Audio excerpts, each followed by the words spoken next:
नमस्कार, आदाब। आवाज़ द वॉइस में आप सभी का खैर मकदम है। स्वागत है। तीज त्योहार, झूला झूलन लगी सखियाँ, तीज त्योहार आयो रे।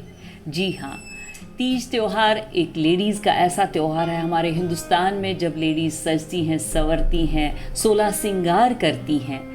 तो हमारे स्टूडियो में आज हमारी एक ख़ास शख्सियत हमारे साथ में है, जो छत्तीसगढ़ से यहाँ हमारे स्टूडियो में आई हैं, जहाँ पर भी तीज मनती है। उनका नाम है डॉक्टर आशा।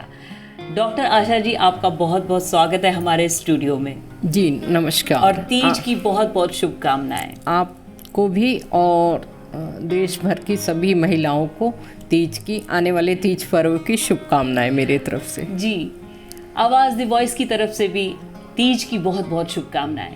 सबसे पहले हम जानते हैं कि हिंदुस्तान में तीज कहाँ कहाँ पर मनाई जाती है। ये सावन का एक स्वागत है। तीज हमारे हिंदुस्तान में बहुत से प्रदेश में मनाई जाती है। उत्तर प्रदेश, मध्य प्रदेश, छत्तीसगढ़, बिहार, राजस्थान, झारखंड, महाराष्ट्र। हाँ, सब जगह तीज मोस्टली काफ़ी स्टेट में मनाई जाती है ये। जी, तो हम जानेंगे कि तीज, देखिए तीज, हरियाली तीज एक अलग होती है, सावन की तीज और बादों की भी तीज होती है। दो तरह की तीज होती है। उसके बारे में, ये दो तरह की तीज कहाँ कहाँ पर होती है और इसकी पूजा का क्या महत्व है? हाँ, देखिए दो तीज होती है। एक तो सबसे पहले सावन में आती है। सावन शुक्ल पक्ष की त्रयोदशी को जो तीज होती है जी, वो हरियाली तीज होती है जी। और भाद्र पक्ष की त्रयोदशी में जो तीज मनाई जाती है वो कजली तीज बोलते हैं उसको। कहीं कहीं उसे हरतालिका तीज भी कहा जाता है। हाँ जी, हरतालिका तीज। जी, और दोनों का महत्व वही है। हरतालिका तीज बड़ी तीज मानी जाती है और सावन की तीज छोटी तीज मानी जाती है। कहीं कहीं जो हिंदू पंचांग के अनुसार से हम बातें करते हैं, तो हिंदू पंचांग में जो सावन का जो पर्व, सावन का जो महीना स्टार्ट होता है, और महाराष्ट्रियन पंचांग के अकॉर्डिंग जो सावन जो है 15 दिन बाद स्टार्ट होता है। जी, है ना, कैलेंडर। तो ये कैलेंडर अपने अपने बनाए हुए कैलेंडर है, लेकिन सभी मान्य हैं, अमान्य तो कुछ नहीं है। और ये त्यौहार हमारी एक आस्था का पर्व है, सुहागिनों का पर्व है, कन्याओं का पर्व है, जो कि अच्छे वर की कामना करती हैं। और ये एक पूरा सुख समृद्धि, देखिए सावन में चारों ओर हरियाली, पुष्प, अच्छा एक वातावरण, अच्छा ऊर्जामय वातावरण रहता है। शिव शंकर जी की हर जगह जय जयकार होती है। तो ये पर्व भी उतना ही उत्साहपूर्ण रूप से मनाया जाता है। हम जानेंगे कि इसकी पूजा कैसे होती है, कि जो लेडीज़ होती है, लेडीज़ तो देखिए सजती संवरती है, हमें उसका उत्साह बहुत ज़्यादा होता है। लेडीज़ को बहुत शौक़ होता है सजने संवरने का, हार श्रृंगार करने का। 16 सिंगार जिसे कहते हैं तीज में किया जाता है, मेहंदी लगाई जाती है। लेकिन इसकी एक ख़ास पूजा होती है, उसके बारे में बताइए। आपके छत्तीसगढ़ में इसकी क्या पूजा होती है? देखिए, छत्तीसगढ़ में जो तीज जो त्यौहार है, इसको लोकल में तीजा बोलते हैं। और तीजा जो होता है छत्तीसगढ़ में, जो नवविवाहित महिलाएं होती हैं वो अपने मायके में मनाती है।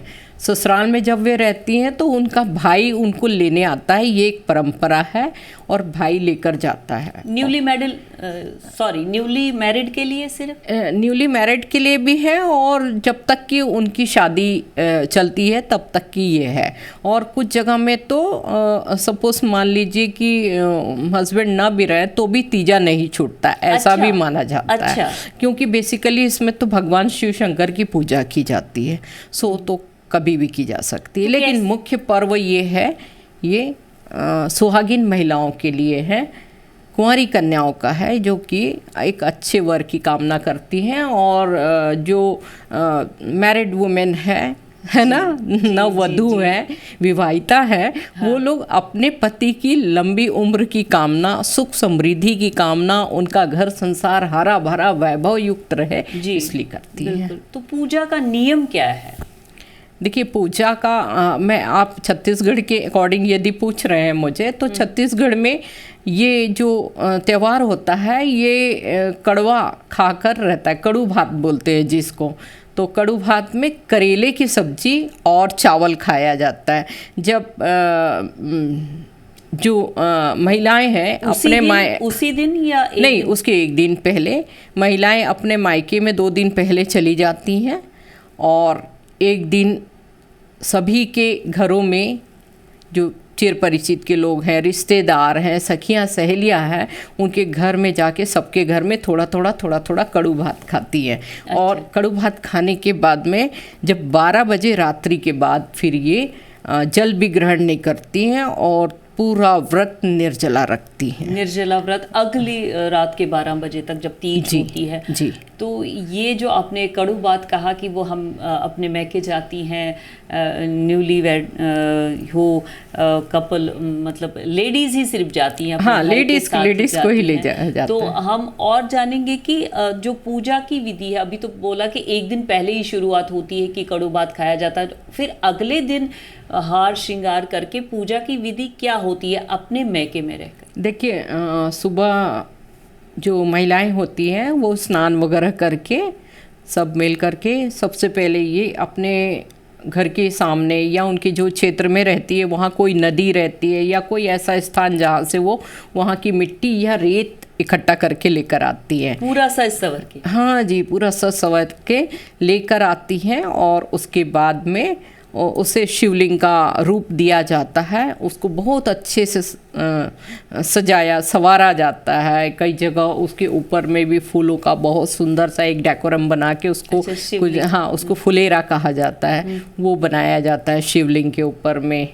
ऐसा करके भगवान शंकर माता पार्वती जी की पूजा करती हैं अपने अपने घरों में। हाँ, अपने अपने मायके में अपने अपने घरों में एक जगह इकट्ठा होके ये पूजा होती है। जो भी अपने मन से जो भी करें। अच्छा, ये कुंवारी लड़कियां भी करती हैं, उसकी क्या एज होती है? जी, कुंवारी बच्चियां जो हैं वो एज का तो ऐसा कुछ नहीं है। जब बच्चियों में समझदारी आ जाती है, जब हम कहते हैं ना बच्चियां बड़ी हो गई मतलब परिपक्व हो गई, तो वो स्टार्ट कर सकती है। अन्यथा छोटी बच्चियों को तो हम लोग खुद चाहते हैं कि नहीं आप उपवास मत रखो, कि पता नहीं निर्जला सहन कर पाएंगी या नहीं कर पाएंगे। तो एक समझदारी और एक स्वास्थ्य को देखते हुए, अच्छा अगर स्वास्थ्य है, मन अगर अच्छा है और करना चाह रही हैं, माता पिता को भी लगता है कि नहीं मेरी बेटी कर पाएगी, तो करती हैं स्वेच्छा से। अच्छा, तो यानी कि रात के 12 बजे तक तीज त्योहार के दिन पूरा व्रत रखती हैं, निर्जला व्रत कर। तो उसके बाद आप वो 12 बजे तोड़ती जब व्रत है, उसमें कुछ खास पकवान या कुछ खास एक चीज़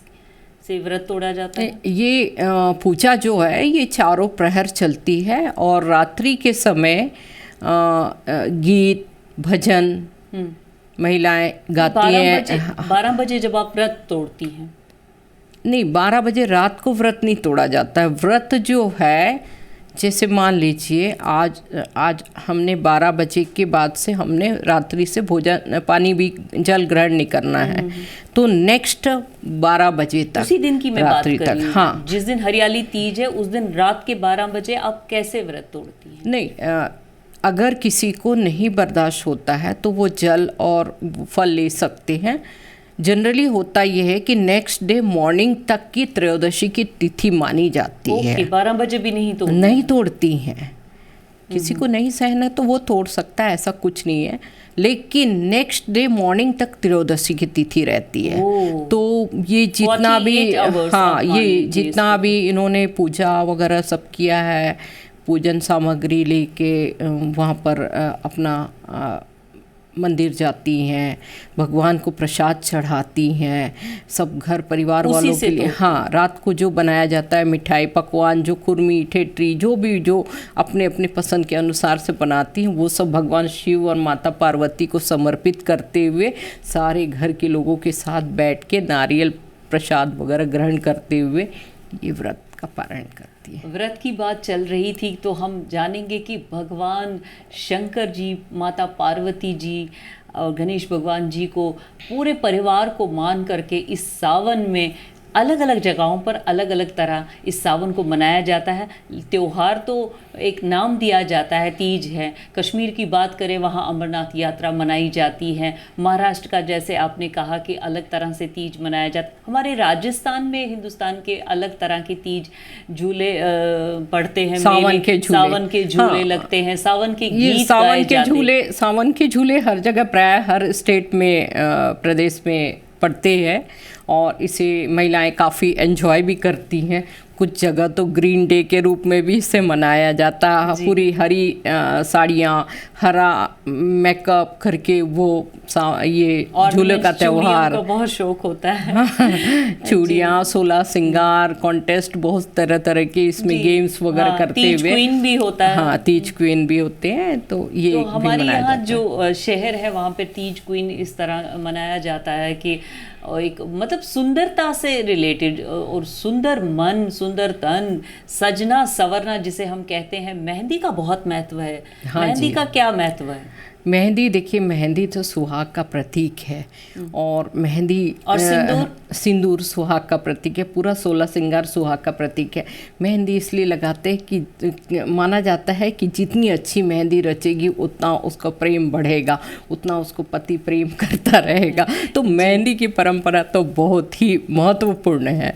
बिना मेहंदी के, आलता के, ये तो त्योहार होता ही नहीं है और दुल्हन लगेगी ही नहीं। उस तरह का श्रृंगार एक सबसे बहुत जरूरी श्रृंगार। अच्छा, इस दिन तो मैंने देखा है कि हर तरह 16 श्रृंगार, यानी कि 16 तरह के ऑर्नामेंट्स पहनने होते हैं। और मेहंदी तो है ही, हार श्रृंगार तो है। और आपने कहा कि एक वो मांग जो है कि वो बहुत महत्वपूर्ण है। इसमें भी कुछ खास एक रस्म होती है, पूजा होती है। हाँ, देखिए, ये जो 16 श्रृंगार, नक से शिक तक का श्रृंगार 16 श्रृंगार के अंतर्गत आता है। तो जब एक महिला की, एक बच्ची की मैरिज होती है तो उस समय जो मांग भरने की जो रस्म होती है वो उसके पति के द्वारा ही करवाई जाती है। तो इस दिन भी वैसा ही होता है? हाँ, इस दिन भी देखिए, कुछ तो महिलाएं सवर लेती है खुद ही, और कुछ रहती है, कुछ की पति भी बहुत इंटरेस्ट लेते हैं, क्योंकि ये पतियों के लिए ही किया जाता है। तो पति, कुछ जगह में तो ऐसा भी देखा गया है कि पति कहते हैं कि मैं भी उपवास रहूँगा जब तुम मेरे लिए इतना कठिन उपवास रह रही हो। तो वो ये स्वेच्छा से, प्रेम भावना से अपने पत्नी के प्रति उनका अथाह स्नेह रहता है, इसलिए वो करते हैं। तो ये परंपरा पति द्वारा भी सिंदूर लगा दिया जाता है। इसको कंप्लीट माना जाता है कि अच्छा माना जाता है, शुभ माना जाता है। तो हमारे हिंदुस्तान में ही ये प्रथा है कि अपने पति के लिए व्रत रखे जाते हैं और उनकी कामना के लिए, लंबी उम्र के लिए करवा चौथ तो होता ही है। जी। और ये हमारे जो अपने पति को एक भगवान का रूप दिया जाता है, ये हमारे हिंदुस्तान में ही माने जाते हैं। इसी तरह से ये त्योहार भी खुशियों के साथ मनाए जाते हैं, झूले लगते हैं, हार श्रृंगार होता है। तो अब मैं बात करूंगी कि अब मिठाई में क्या होता है, पकवान में क्या होता है कुछ खास, जो पुरानी ऐसी रीत चली आई? पकवान में जो पुरानी जो परंपरा चली आई है, जो हम घर में बनाते हैं, हम सीखे रहते हैं अपनी दादियों से, नानियों से, वो सब पूरे जो, जैसे छत्तीसगढ़ में खुरमी ठेठरी जो होता है, ये मैदे से बना हुआ, मैदा 4-5 प्रकार का आटा मिला के इसमें बहुत बढ़िया से इसको बनाया जाता है। तो इसे कहा जाता है खुरमी ठेठरी, है ना। खुरमी ठेठरी हो गया। बेसन के कुछ पकवान होते हैं। महाराष्ट्र में अनरसा, करंजी जो बनाया जाता है वो सब पूरा होता है। इस तरीके से जो पारंपरिक जो व्यंजन होते हैं उसकी महत्ता होती है, क्योंकि ये रात के समय में जब महिलाएं नाचती गाती हैं तो अब समय भी कैसे व्यतीत होगा। तो ये भगवान के लिए प्रसाद भी ये स्वयं अपने हाथों से, जैसे शिवलिंग की स्थापना अपने हाथों से करती है, तो ये प्रसाद भी अपने हाथों से बना के समर्पित करती है। इसका एक अलग आनंद है जी।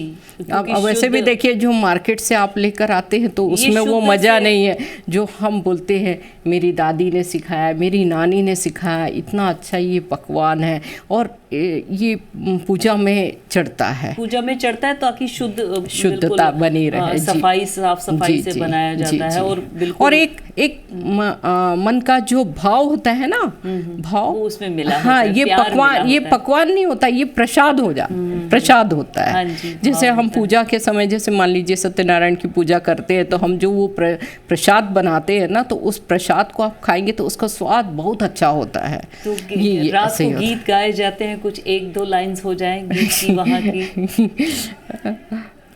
तो गीत तो कई तरह के होते हैं। छत्तीसगढ़ का छत्तीसगढ़ी वाला गीत होता हाँ, है ना। बिहार में अपनी तरीके का गीत होता है। तो ये गीत है, बहुत प्यारा है। आया सावन ओ मेरी सखियों, आया सावन भर उठा मन, आया सावन चलो झूमे गाए नाचे हम, आया सावन। तो ये एक इस तरीके के गीत होते हैं। और भी कोई भोला शंकर को मनाने के लिए रात भर गीत होते हैं। वो क्या होता है? हाँ, वो भी एक लाइन हो जाए।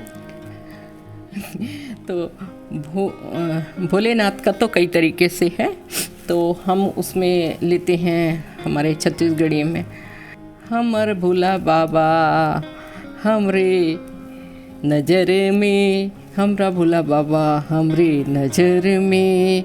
तो ये इस तरीके से ज़्यादा मुझे तो गाना आता नहीं है, तो उसमें वो सब बताते हैं कि उनकी वजह से हम पूरे निहाल हो गए, हमारा मन पवित्र हो गया, हम संपूर्ण हो गए, उन्होंने हमें आशीर्वाद दिया। ऐसे महिलाएं गाना गाती है, रात भर गीत भजन चलते रहते हैं भोलेनाथ के, माता पार्वती के, गौरा गौरी बोला जाता है, तो वो सब किया जाता है। तो पूरा ये जो है, पूरी रात जो है कि तपस्या में गुजरता है, भजनों में गुजरता है और खुशियों से मनाया जाता है इस तीज को अलग अलग जगहों पर हिंदुस्तान में। बहुत बहुत शुक्रिया आशा जी आपका, आपने इतनी बातें कही कि तीज छत्तीसगढ़ में कैसे मनाई जाती है, महाराष्ट्र में कैसे मनाई जाती है, और बहुत बहुत शुक्रिया। तो आया सावन झूम के। महाराष्ट्र का आपने मुझे, आपका बहुत बहुत धन्यवाद, और इस आपके YouTube चैनल का भी बहुत बहुत धन्यवाद। आपने मुझे बुलाया और आपने अपना स्नेह दिया और मुझे भी अपना विचार व्यक्त करने का मौका दिया, इसलिए मैं भी आपकी बहुत बहुत आभारी हूँ।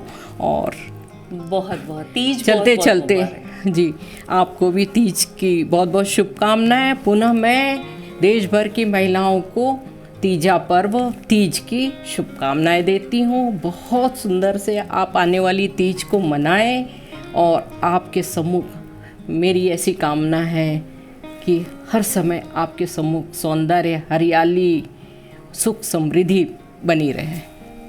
बहुत बहुत शुक्रिया। नमस्कार।